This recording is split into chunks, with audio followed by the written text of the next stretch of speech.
За ингээд та бүхэнтэй би энэ өдөр эзний үгийг хуваалцъя. Би эзний үгийг энэ өдөр та бүхэнтэй бүү баярл гэдэг сэдвээр хуваалцахыг хүсэж байна. Бүү баярл гэж. За та гайхчихж магадгүй яагаад баярлахгүй байх ёстой гэж. Тийм ээ, харин ч одоо Христ итгэл дотор бид нар баярлах ёстой юм биш үү? Тэгээ бид нар бурхан одоо бидний гим нүглийг уурчилсан байхад бид баярлах ёстой биш үү? Ариун сүнс одоо бидний дотор байхад бид одоо баяр хөөрөөрөө баярлах ёстой биш үү гэж. Тийм ээ, яаж одоо баяр хөөртэй аз жаргалтай стрессгүй бухимдалгүй сайхан амьдрах вэ гэж одоо бодож байхад тийм ээ, та яагаад бүү баярл гэж номлож байгаа юм бэ гэж. Тэгэхээр бид ямар үед баярлахгүй байх вэ гэдгийг бид өнөөдөр эзний үгээс хамтдаа би харахыг хүсэж байна. Ялангуяа таны өрсөлдөгч болох таны одоо дайсан гэж харж байгаа хүн. За магадгүй яг дайсан гэж хэлэхгүй ч гэсэн ажил, бизнес дээр, спортын төрөл дээр тийм ээ, эсвэл одоо амьдралын ямар нэгэн талбар дээр таны өрсөлдөгч гэж байгаа хүн фейлдэх үед тийм үү? Өөрөөр хэлбэл тэр хүн бүтлгүүтэх үед та бүү баярлаа гэж. Би өнөөдөр эзний үгээс та бүхэнтэй хаалцах хүсэж байна. Би сургаалт төгс номын 24 дугаар бүлгийн 17-аас 18 дугаар ишлэгийг та нарт уншчихъя.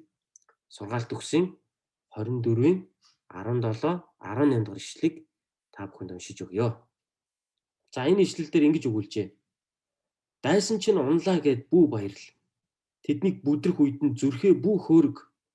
Эс түгээс эзэн хараад үүнийг эс таалах ба дайснаас чинь уур хилэнгээ буцааж магад гэж хэлсэн байна. Тэгэхээр эзний үг маш чухал үн цэнтэй зүйлийг өнөөдөр бидэнд зааж байна тийм ээ. Дайсан чинь бүдрэх үед те, дайсан чинь унах үед, дайсныгаа чи бүдэрлээ гэд унлаа гэд бүү баярл. Зүрхээ бүү хөөрг гэж хэлж байна. Яагаад бид дайсныхаа уналтанд баярлах ёсгүй гэж? Яагаад гэвэл чиний баярлж байгаа чинь эзэнд таалагдахгүй гэдгийг эзний үг хэлж байна. Тийм учраас чиний баярлж байгаа чинь эзэнд таалагдахгүй учраас эзэн дайснаас чи уур хилэнгээ буцаагаад авчиж магадгүй шүү гэж. Ингэж дайсны чинь өрөвдөгч, дайсны чинь ивэж харин чамд бурхан уур хилэнгээ үзүүлж магадгүй шүү гэж энэ хэсэг дээр хэлж штеп. Тийм болохоор өөрийнхөө өрсөлдөгчийг, өөрийнхөө дайсныг, өөрийнхөө дургуй нэгнийг тийм ээ чамайг шархлуулсан нэгнийг чиний амьдралын бизнесийн одоо юу ч байдгийг амьдралын чинь альва талбар дээр өрсөлдөгч нэгэн өнөөдөр бүтлгүүтэлд орох юм бол тэрийг харахтаа зүрхэндээ битгий баярлаарай. Тэрийг харахтаа зүрхэндээ битгий хөөрөөрөө. Тэрийг харахтаа дотроо битгий алга ташраа. Гэлаа гэж. Тийм ээ, заримдаа бид нар тэмцээн оролдоон дээр өөрийнхөө багийг одоо балишгэлж явах үед нөгөө эсрэг талынх нь баг гол оруулахгүй тохиолдолд эсрэг талынх нь баг одоо оноо алдах тохиолдолд бүгд бөөм одоо баяр хөөр болдог шүү дээ нэг талаар. За яг энэ бол одоо спорт юм гэж тийм ээ. Гэхдээ амьдралд заримдаа бид нар тийм ээ өөрийнхөө дургуй нэгнийг эсвэл намайг шархлуулсан нэгнийг, намайг гомдоосон нэгнийг, миний өрсөлдөгч нэгнийг муу явааг харахтаа, тэр хүнийг ядарч явааг харахтаа бах таваа хангах нь Бурхны хүсэл биш ээ. Тэрийг харж баярлаж те тэрийг харж одоо юу гэдгийг одоо өөрөөрөө сайрхаж нөгөө хүмүүсийг одоо тавлж одоо дотроо одоо бахханан инээх баярлах нь бол үнэхээр Бурхны хүсэл биш юм аа. Хэрвээ ингэж байгаа бол таны өөрийн чинь хандлага буруу байна гэсэн. Хэрвээ ингэж байгаа бол Бурхан таны энэ байдал бас дургуутдаг юм аа гэдгийг би хэлмээр байна. Тиймээс бид өстөн дайснаа ядарч явахад, бид өстөн дайснаа урууданд оройтож явахад, бид өстөн дайснаа зовж шаналж явахад, бид өстөн дайснаа бүтлгүүтэж явахад харин бид тэдэнд туслах ёстой. Бид тэднийг гэртээ оруулж хонох ёстой. Хонолох ёстой. Бид тэднийг өлсөж явахад нь хооллох ёстой. Цангаж явахад нь бид хувцлах ёстой. Хувцгүй явах үед нь бид тэдэнд хувц өгөх ёстой.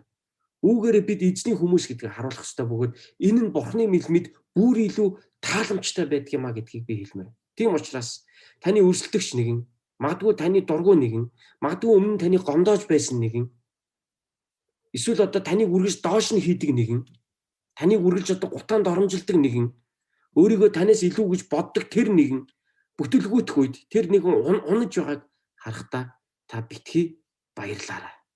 Ингэж баярлах юм бол үүнд одоо эзэн маш ихээр дургуутдаг юм шүү. Тийм ч учраас эзэн дургуутсаа зогсохгүй.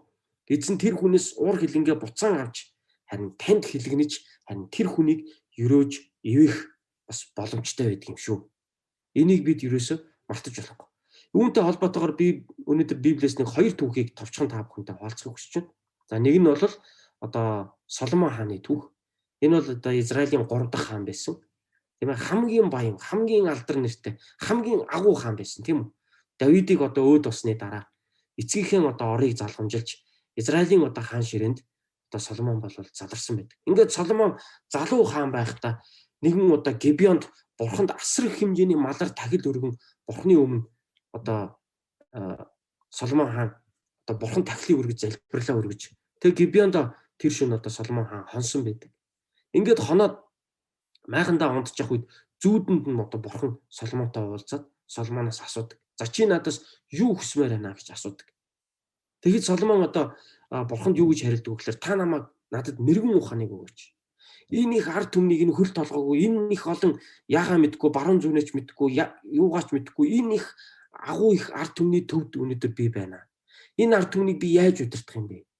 Энэ ард түмнийг удирдахад өнөдөр надад хамгийн хэрэгцээтэй зүйл нь мэрэгэн ухаан байна. Та надад мэрэгэн ухааныг өгөөч гэж Соломон бурхнаас залбирсан. Тэгээ бурхан түүний энэ залбирлыг маш их тааламжтайгаар хүлээж авсан. Яг тэгвэл бурхан түүнд одоо хариуд нь ингэж хэлдэг. Чи өстөн дайсныхаа ялагдлыг надаас гуйсангүй. Чи эд баялаг алдар нэр надаас гуйсангүй. Харин чи мэрэгэн ухаан надаас гуйлаа гэж ингэж хэлсэн байна. Тийм учраас би чамд чиний гуугаагүй зүйлсүүдийг чи өгнө. Би чамайг маш их алдартай болгоно. Би чамайг маш их эд баялагтай болгоно гэж бурхан хэлсэн байдаг. Тэгэхээр Соломонд бол өөрийн гэсэн өстөн дайснууд байсан байх нь. Соломон хаан болонгуудаа дайснуудаа л ялмаар байна, тийм ээ. Тэр дайснуудаа л унаж одоо тусхыг нь би хармаар байна. Тэгээ би бүгдээс илүү хүчтэй баймаар байна. Би өөртөө номер 1 баймаар байна. Би бүгдийг ялмаар байна. Би бүгдийг будаа олгомоор байна. Тийм ээ. Би өөртөө үзүүлээд өгмөр байна. Би өөртөө дайн тулаанд ялмаар байна гэж Соломон хаан гуйж болох байсан. Тэгээ миний өрсөлдөгч тэр улсын тэр хаан, энэ улсын энэ хаан та сүрүүлээд өгөөч, та унгаагаад өгөөч. Тийм ээ, энэ хааныг та бүтлгүүтүүлээд өгөөч. Энэ өстө миний эцэг Давидын үеэс л манай улстай дандаа тэрсэлдэж ирсэн. Би тэрнийг л нэг унахыг харчмаар байна. Тийм ээ. Би танаас тийм л юм гуй гэж Соломон хаан бурханаас тийм юм гуйгаагүй. Харин Соломон хаан юу гэж гуйсан бэ гэхээр ард түмний зүйтэй удирдан залхад надад та мэрэгэн ухааныг өгөөч гэж бурханаас залбирсан. Тэгэхэд бурхан түүнд юу гэж хэлсэн гэхээр чи өстөн дайсныхаа ялагдлыг надаас гуйсангүй. Өстөн дайсныгаа чи унгаж өгөөч гэж чи надаас гуйсангүй. Харин чи мэрэгэн ухааныг надад гуйлаа. Надаас гуйлаа гэж хэлсэн. Тэгэхээр энэ залбирал Соломоны энэ залбирал бурханд маш их таалагдсан байна. Маш их таалагдсан байна. Тийм ээ. Тэгэхээр Соломон энд тийм ээ өөрийгөө ялах талаар бурханаас залбирсан. Мэрэгэн ухааныг авч ард түмнийг үнэн зөв дотор удирдан завж улс орноо сайн сайхнаар засаглаж зөв зүйтэй замаар улс орноо удирдан замчлахын төлөө залбирсан. Тэгэхээр энэ утгаар нь харах юм бол Соломон хаан бол үнэхээр тэр өөрийнхөө хүслийг дарж ард түмнийхээ эрх ашигыг, улс орныхоо эрх ашигыг, бусдын эрх ашигыг нэгдүгээр тавьсан залбирлыг Соломон хаан үүгээр хийсэн баг.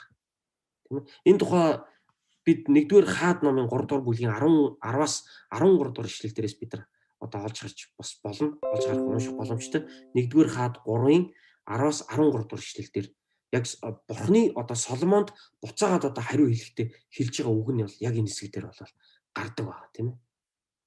Тэгэхээр бид өнөөдөр хин нэгний мууг нь үзээд баярлах гэхээсээ илүү би өөрөө зөв амьдрах нь бурхны мэлмид илүү тааламжтай байдаг тийм ээ.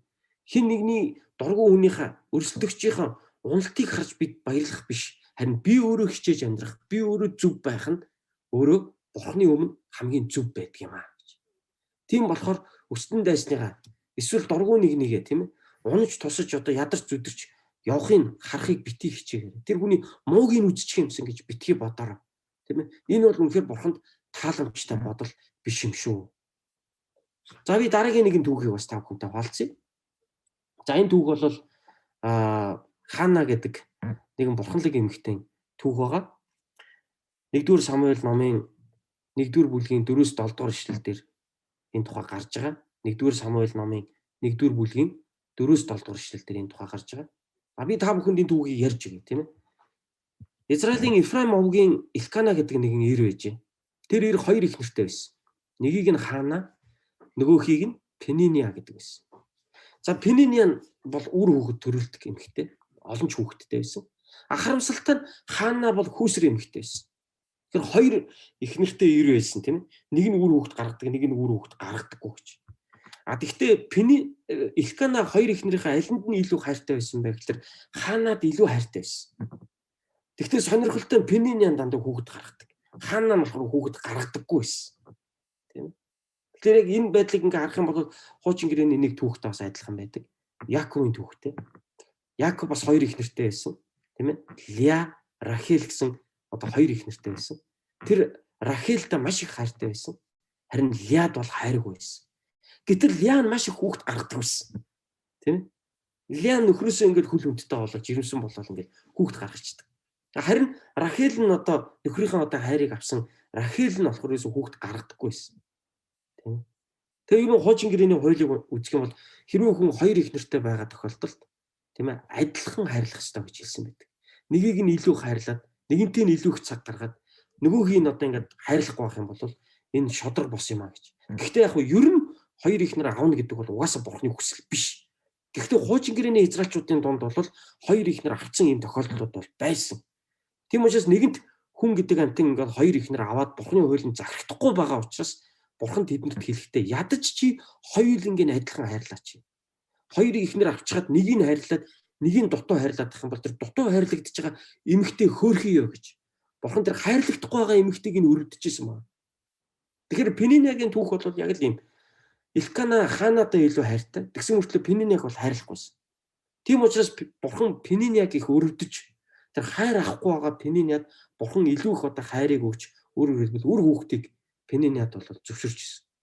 Хана бол одоо тэр хайрыг авч ирсэн учраас болоод одоо магадгүй би илүү хайрлагдсан. Нөхөр маань надад илүү хайртай гэдэг одоо бодлороо магадгүй Пенинягийн өмнө их бардамндаг байсан байх боломжтой. Яг тийм байсан гэж бол 1-р Самуэль номон дээр бол бичээгүй. Гэхдээ үндсэн суур нөхцөл нь бол тийм байсан байх боломжтой. Өөрөөр хэлбэл Хана бол дотроо юу гэж боддог байсан байх вэ гэхээр магадгүй тэ одоо миний нөхөр Элкана бол надад илүү хайртай шүү дээ. Пениняг бол над чиг хайрладаггүй байхгүй гэж. Ингэж бардамнаж боддог байсан байх. Тэгэхээр нөгөө Пениня нөгөө хайр аваагүй. Одоо нэгэнд хүнтэй суудсан, өөр хүнтэй суух боломжгүй, хайрлагдаагүй юм ихтэй. Тийм учраас бурхан энэ Пениняг өрөвдөд Пениняд одоо илүү их үр хүүхдийг өгсөн байх боломжтой. Тийм ээ. За ингээд эхлэнгүүт Пенинягийн зүрх бардамнаж эхэлсэн. Яг тэгвэл Пениня одоо яасан гэхэлэр одоо өөрөө үр хүүхд гаргаад байгаа болохоор тэр үеэс эхлээд одоо Ханаг доош нь хийж эхэлсэн. Ханагийн хорыг малтаж Ханаг бол одоо байнга одоо басамжлан доромжилдог болсон Пениня. Яг тэгвэл би бол илүү олон үр хүүхдтэй. Чи бол үр хүүхдгүй гэж. Ингээ нэгэн цагт одоо ингээд уйлж унжиж тийм ээ Ханагийн одоо өрсөлдөөнөр ярих юм бол Ханагийн доор явж исэн Пениня үр хүүхэд төрүүлснээрээ яаж юм Ханагаас илүү дээшээ гарч ирсэн. Ингээд илүү дээшээ гарч ирэхийн цагт Пениня юуг мартав гэхэлэр нэгэн цагт би Ханагаас доор явсан шүү гэдгийг мартаж эхэлсэн. Тэгээд яасан гэхэлэр өшөөгөө авч эхэлсэн. Ханаг доош нь дарж эхэлсэн. Ханаг доромжилж эхэлсэн. Ханаг үр хүүхэдгүйгээр нь гутааж эхэлсэн. Ханагийн хажууд үр хүүхэдтэй гэдгээрээ маш их хамраас өгч ингэж одоо бардамнаж Ханаг маш ихээр гомдоож Ханагийн зүрх сэтгэл рүү дандаа дайрч давшилж тийм ээ тийм муухай үгээр Ханаг үр хүүхэдгүй хүүсэр гэдгээр нь Ханаг дандаа доромжилж Ханаг дандаа юм хэцүү байдалд оруулдаг байсан. Ингээ Хана бол маш өрөвдмөр байдалтай болж эхэлсэн. Ингээ Хана бол маш их одоо сэтгэлээр унаж эхэлсэн юм. Ингээ Хана бурхны өмнө одоо залбирсан тийм ээ. Тэр одоо Шилод орших бурхны сүмд ирээд гэр бүлэрээ жил болгон тэд нар бурхан тахил өргөхөөр Шилод байдаг сүмд ирдэг байсан. Ингээ Хана Шилод ирэх сүмд ирэх үедээ хоолунд ч идэж чадахгүй. Тэгээ бурхны өмнө Хана үнэхээр одоо уйлаад өвдөг сүвдээ залбирсан. Та надад үр хүүхдийг өгөөч гэж залбирсан байна. Тэгээ бурхан Ханагийн энэ доошоо орсон байдлыг харахтаа, Ханагийн энэ өрөвдмөр байдлыг харахтаа, Пенинягийн тэр сэгсэн, бардамнсан байдлыг нь харахтаа. Үнэхээр Пениняг бол бурхан таалаагүй. Харин Ханаг бурхан өрөвдөж эхэлсэн. Ингээд бурхан Ханаг үр хүүхэдтэй болгосон. Хана амьдралынхаа туршид бол 4 хүү 2 охин төрүүлсэн байдаг. Хамгийн анхных нь хүү нь болохоор иш үзүүлэгч Самуэль. Тэгээ Хана бурхны өмнө залбирсан байдаг л та. Та надад үр хүүхдийг өгөх юм бол би тэр үр хүүхдэд танд өгье гэж залбирсан байдаг.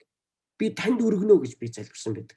Тэр хүүхэд ерөөсөө бүхэл насныхаа туршид зөвхөн танд үйлчлэх болтугай гэж Хана залбирсан байдаг. Тэгээ яг энэ залбирлын дагуу бурхан Ханаг инэрэн өрөвдөж, Ханагийн хэвлийг нээж, Хана үртэй болж үр хүүхэд төрүүлж хүүгээ Самуэль гэж нэрлсэн.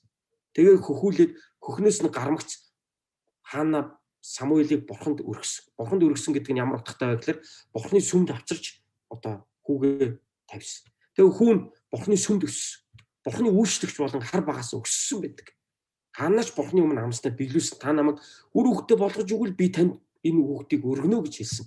Тэгээ яг тэр амсныхаа дагуу хаана бурханд хүүхдээ өргөсөн. Бурхан хаанаа өшөө илүү ерөөс Самуэль хүүгээ төрүүлснээс хойш хаанаа дахин 3 хүү 2 охин төрүүлсэн байдаг. Нийтдээ ингээд хаанаа бол яг 6 хүүхэд төрүүлсэн байдаг. Тэгэхээр бурхан хаанаг бол тэр ичхүүрээс нь авсан. Бурхан хаанаг бол одоо аварсан. Бурхан хаанаг бол өрөвдсөн, өршөөсөн, ивээсэн, нэгүссэн баг. Харин Пениния энэ үед юу болсон болов? Та боддоо, төсөөлөд боддоо. Дахиж Пениниагийн тухай Библиэлд дахиж нэг ч удаа бичигдээгүй. Пениниагийн тэр бардамнал үнэхээр зогссон баха. Пениния дахиж хаанаг доромжилж чадхаа болсон баха. Тийм ээ? Пениния хаанаг дахиж дорд үзэхээ болсон баха. Пениниагийн хувьд бол үнэхээр одоо амаа хамхиж одоо даруу болж дууга болсон байхаа. Тийм ээ?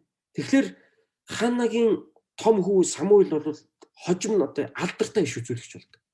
Тэр зөвхөн иш үзүүлэгч байгаа зогсохгүй Израилийн захирагч болсон байдаг. Тийм ээ? Тэгэхээр тэр доромжлон гутаагдж доошоо хийгдчихсэн ханагийн үр хүүхэд хожим ямар агуу хүн болов гэдгийг Пениния бас харж л байсан.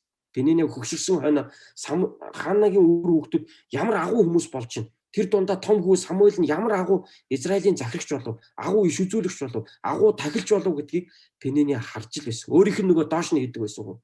Өөрийг нь нөгөө тавлж, гутаан доромжилдог байсан тэр хүн. Нэгэн цагт өөрөөс нь илүү агуу болж, тэр хүнийх нь үр хүүхэд өөрийнх нь үр хүүхдээс илүү агуу болж, илүү сайн яваг Пениния харсан байна. Тэгэхээр бид эндээс юу харж байна? Тийм ээ? Өнөөдөр та бусдын одоо тэр дорд байдлыг харахтаа битгий гутаанд оромжилж байгаа. Өнөөдөр та өрсөлдөгч нэг муу явж байгааг нь харахтаа битгий бах таваа хангаж алгаа тарч дотроо баярлж байгаа. Өнөөдөр таны өрсөлдөгч нэг өнөөдөр танд таалагддаггүй нэг муу яваа тэр хүн ядарч зүдэрч явж байгаа бол тэр хүн хоолгүй, ундгүй, хувцсгүй, үлэн зэлмэн, ажил амьдралгүй үнэхээр сүрээд явж байгааг нь харахтаа хогчин гэж битгий хэлж байгаа. Тэр хэлээгүй юу гэж битгий тэрэндээ бах таваа хангаж байгаа. Хэрвээ та бах таваа хангах юм бол хожим та өөрөө Пениния шиг болно. Магадгүй хаана анх бол тийм байсан. Хаана анх Бурхны хайрыг авчихсан. Энэ хоёр хоёулаа Элкана гэдэг хүний хоёр ихнэр болохдоо хоёулаа үр хүүхд төрүүлэг байсан. Тэр үед Элкана ханаг илүү хайрлаж ирсэн. Тэр үед хана магадгүй нэлийн Петр явсан байх. Надад илүү хайртай. Миний нөхөр надтай илүү их цагийг өнгөрөөдөг. Миний нөхөр надад илүү их үнэтэй бэлэг авч өгдөг. Би илүү хайрлагдсан. Пениниад бол нэг тийм хайртай биш гэж. Магадгүй хаана тэр үед маш их бардамдаг байсан. Харин Пениния үнэхээр одоо нөхрөөсөө хайр авч чадахгүй. Юмны 2 дугаарт 3 дугаарт ч ихсэж байгаагаа Пениния хараад Пениниагийн сэтгэл маш их одоо гониг зовлонгоор дүүрэн байсан баг. Энэ байдлыг харахтаа Бурхан Пениниад илүү үр хүүхдийг өгсөн. Харин хаанаад үр хүүхдийг өгөөгүй. Ингээд Пениниаг өрөвдсөн Бурхан. Пениниаг өөдөн гаргасан.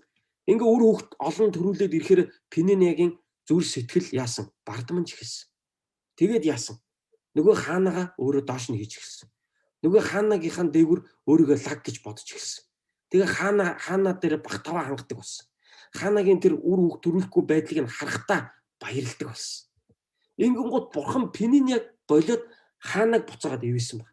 Хаана тэр үед Бурханы өмнө үнэхээр өөрийнхөө амьдралаа сурамж авсан баха гэдэгт би итгэж байна. Хаана үнэхээр Пениниаг яаж доош нь хийдэг байлаа. Гэтэл тэр өөрийнх нь доош нь хийж доромжилдог байсан тэр хүн өөрөөс нь илүү олон үр хүүхэд төрүүлээд өөрөөс нь илүү өрөөгдөд эвээгдээд явж байгааг хаана харахтаа эндээс маш том сургамжийг хаана авсан баха. Тэгээ хаана Бурханы өмнө үнэхээр та надад үр хүүхдийг өгөх юм бол би энэ хүүхдээ таны төлөө зориулна гэж хаана залбирсан. Ингээд хаанагийн залбирлыг Бурхан сонссон, Бурхан хаанаг өрөвдсөн, Бурхан буцаагаад хаанаг өрөөсөн. Тийм ээ? А яагаад гэвэл энэ үед Пениния маш бардам болж хувирсан байсан. Тэ нөгөө өөрийнхөө ядарч явсныг өөрөөрийнхөө нөгөө хайрлагдахгүй байсан үе Пениния мартсан байна. Ингээд хаанаг бол одоо доромжилж эхэлсэн. Харин Бурхан хаанаг өрөвдөж харин Пениниаг бол дуугаа болгосон байна. Тийм ээ? Яг л ийм түүх өнөөдөр эндээс Библиэс удаа бид нар хамтдаа харж байна. Тийм ээ? Тэгэхээр та нэгэн цагт ядарч явсан байж болно. Та өнөөдөр хэний хүчээр өдөө зэрэгтэй яваан бэ? Та өөрийнхөө хүчээр юм уу? Та сайндаа юм уу? Та мундагтай юм уу? Танаас илүү боловсралтай, танаас илүү чадвартай, танаас илүү өндөр одоо боловсралтай одоо тийм элит гэр бүлд өссөн мөртлөө өнөөдөр ядарч яваа хүмүүс бас байна штэ. Тийм ээ. Тэгэхээр та өнөөдөр өдий зэрэгтэй яваа таны гавья биш байхгүй. Энэ бол бурхны ивэл байхгүй. Тийм учраас бурхнаар ивэгдсэн гэдгээ санаж бусдыг битгий доош нь хийгээч. Бусдын зовлон дээр битгий басамжилж байгаа чи. Бусдыг харж битгий багтаваа хангаж дотроо алга ташиж байгаа чи. Тийм бусдын өрсөлдөгчөө өөрийнхөө өрсөлдөгчийг ядарч явааг харахтаа тэр хүний хоолол, тэр хүний хувцал, тэр хүн тусал, тэр хүн бурхны ивэл инэрл нэгүслийг үзүүл. Тийм ээ. Харин чи баярлах юм бол бурхан чамайг өөрийн чинь буцаага доош нь хийх болно. Харин тэр нэгнийг бурхан өрөвдөж өөд нь гаргах болно. Соломоны амьдрал яг л юм биш. Соломон өстөн дайнстынхаа ялагдлыг харж багтаваа хангахыг нэгдүгээр тавиаг. Тэр хүмүүс тэрүүгээрээ явна л гэж. Би энд өөрийнхөө улс орныг хамгийн зөв зүйтэй барьж байгуулж улс орон ард түмнээ би хамгийн сайнаар бурхны өмнө удирдах нь л миний хувьд нэн тэргүүний үүрэг гэж Соломон харж ирсэн байна. Тийм ч учраас энийг нь бурхан ерөөсөн, энийг нь бурхан ивээсэн байна. Тэгэхээр би өнөөдөр танд нэг зүйлийг хэлэх гээд байна. Та хэн нэгэнтэй өрсөлдөж хэн нэгнээс илүү гарахтаа гол нь биш. Харин та өөрөө өдөр бүр хичээж бурхан дуулууртай амьдрах нь таны нэг номерын зорилго юм шүү. Хэн нэгнээс илүү гарч, хэн нэгэн сайн яваагаа гайхуулж, хэн нэгний ядарч зүдэрч явааг нь харж багтаваа хангаж баярлахтай гол нь биш. Харин та өөрөө эзэн дотор хичээж өдөр бүр эзний хүсэл дотор та амьдрах нь хамгийн чухал юм шүү. Тийм учраас хэн нэгэнтэй бити өрсөлдөж амьдраач. Хэн нэгнээс илүү гарчлаа гэж бити баярлаж бардамнаж амьдраач. Хэн нэгэн танаас дутуу болчлоо гэж тэр хүнийг доош нь хийж доромжилж гутааж тэр хүнийг одоо харахтаа баярлаж битгий ингэж амьдраач. Тийм ээ. Би Монгол үндэстний сураар харж байгаа. Та нар энэ бүгдийг сайн мэдэх бах, тийм ээ.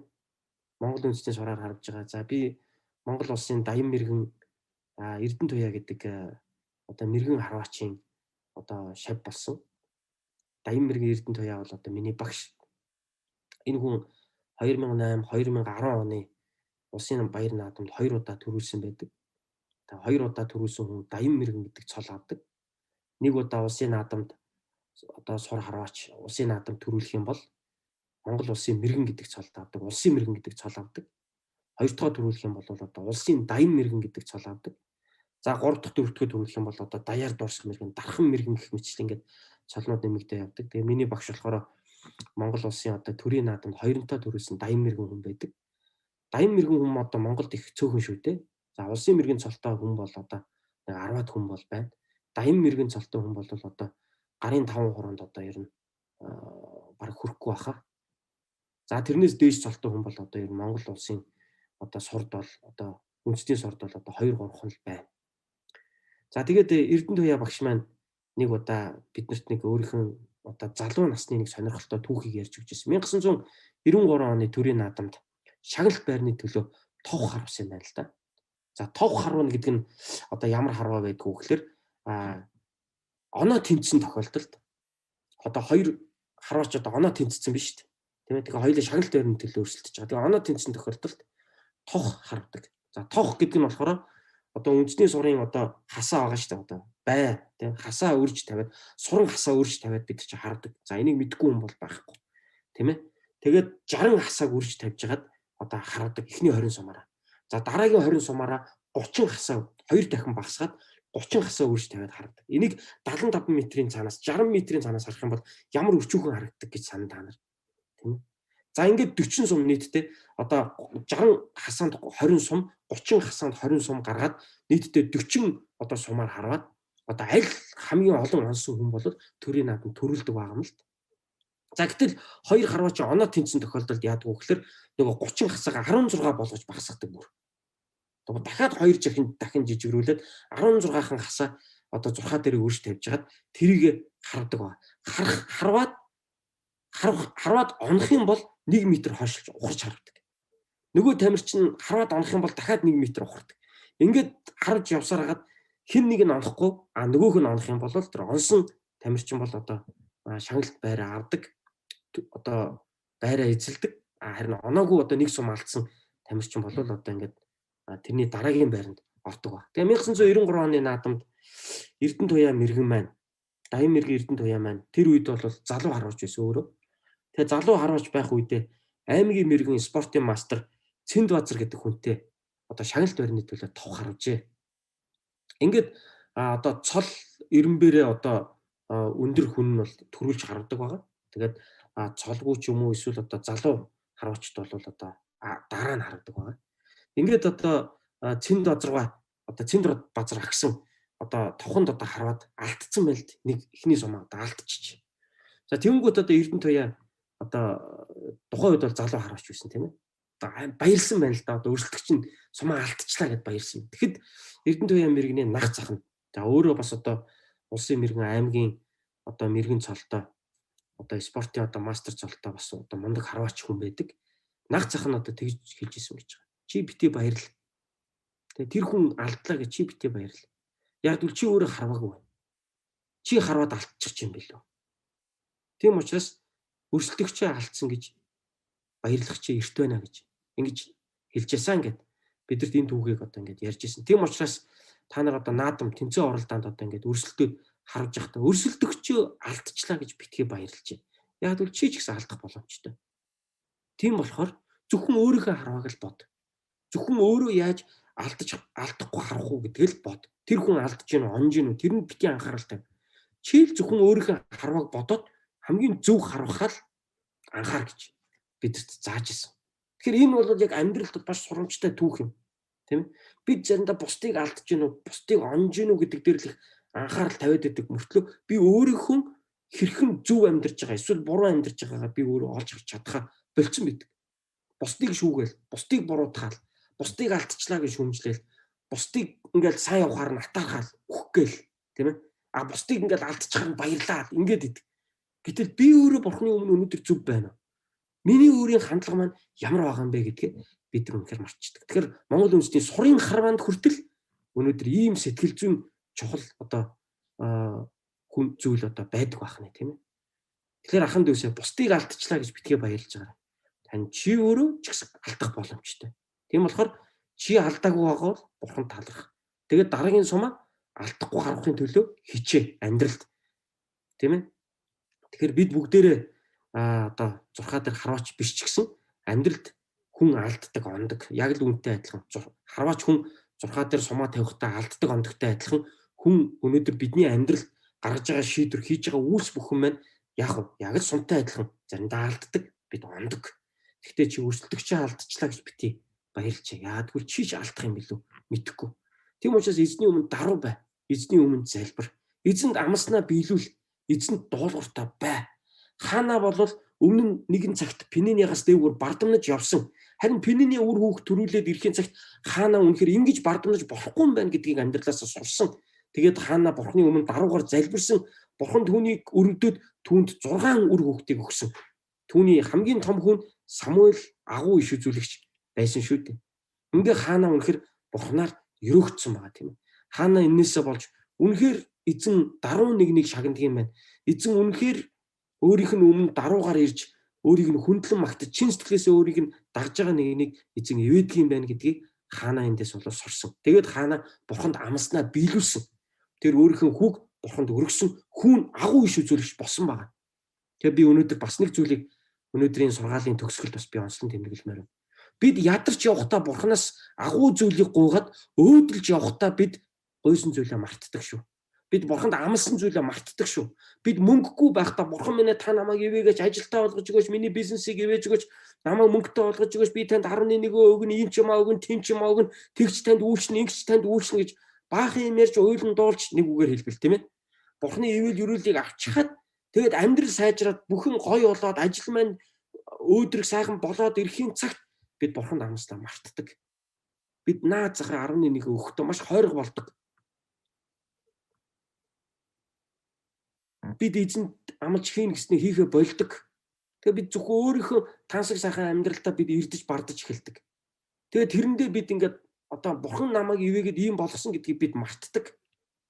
Тэгээ бид зүгээр өөрийнхөө амьдралын одоо сайхан юм уу жаргалд одоо бид өөрсдөө ташуурдаг. Бурхны өмнө цаг гаргахаа болдог, залбирахаа болдог, Библи уншихаа болдог, өдөржин шөнөжин фэйсбુક ухахаас өөр юм хийхээ болдог. Тэгээ муухай бүхэл нь хорвоогийн мэдээлэлээр өөрийнхөө тархийг зүрх сэтгэлийг дүүргэдэг. Тэгээ баахан стрессддэг. Тэгээд жаргалтай амьдарч байгаа мөртлөө жаргалтай амьдарч байгаагаа харах нүдгүй болдог. Тэгээ эзэн талархах ямар сэтгэл байхгүй болдог. Тийм ээ? Тэгэхээр битгий ингэж амьдраараа ахын дүүсээ. Тэгэхээр өнөөдрийн сургаалын төгсгөлд би дахин базаж дүгнж би хэлмээр байна. Бүү баярлал. Юуг бүү баярлал? Яагаад бүү баярлал гэж хэлж байгаа юм бэ гэж. Чи өөрийнхөө өрсөлдөгчийг, чи өөрийнхөө дургуй нэгнийг чи зовж шаналж явааг харахтаа битгий баярлал. Битгий бах таваа ханга. Харин чи ч гэсэн ингэж явах боломжтой. Харин бурхан чамайг нэгүсээд чи өнөөдөр сайн яваа юм шүү. Тийм болохоор дараагаар эзэн таларх тэр хүнийг ерөөн залбир. Тэр хүнд чи тусалж байгаарай. Энэ бол эзний таалал юм шүү. За ингээд бүгдээ хамтдаа залбирцгаая. Би та бүгдийн төлөө тавчхан залбирахыг хүсэж байна. Агуу өчид бурхан эцэг минь тандаа баярлалаа. Бидний залбирал гуйлтыг минь сонсож бидэнд үнэхээр ивэл нэгүслээс хаярхдаг бурхан аваа танд баярлалаа. Бидний ядарч явхад минь инэрэн өрөвдөж бидний гуйлтыг сонсож бидний хэрэгцээтэй бүхнээр минь хангаж өдий зэрэгтэй биднийг өрөөж өгсөн бурхан аваа тандаа баярлалаа. Их эзэн би бусдыг харахтаа үзен ядаж тавлаж баярлах биш харин инэрэн өрөвдөж тэдний төлөө залбирдаг таны хайр инэрлийг үзүүлдэг байхад минь та бидэнд туслаач гэж гуйж байна. Би атаархлаасаа болж эсвэл би дургуйгаасаа болж хэн нэгний муугийг үзэж би баярлж байгаа бол өнөөдөр бид гимшиж байна. Та бидний энэ өчүүхэн сэтгэлийг та уучлаач гэж гуйж байна. Их эзэн минь та тэр хүмүүсийг ч гэсэн ивэгээч. Тэр хүмүүстэй ч гэсэн таны ивэл байх болтугай. Тэр надаас илүү сайн байсан ч, тэд надаас илүү амжилттай байсан ч би атарахгүй. Тэрнээс болж би хямрахгүй. Тэрнээс болж би уурахгүй. Харин би зөвхөн таныхаа өмнө би хичээж амьдрах болно эзэн. Талархан энэ бүгдийн төлөө аврагч эзэн Есүс Христийн нэрээр залбирэн гуйрлаа. Аамен.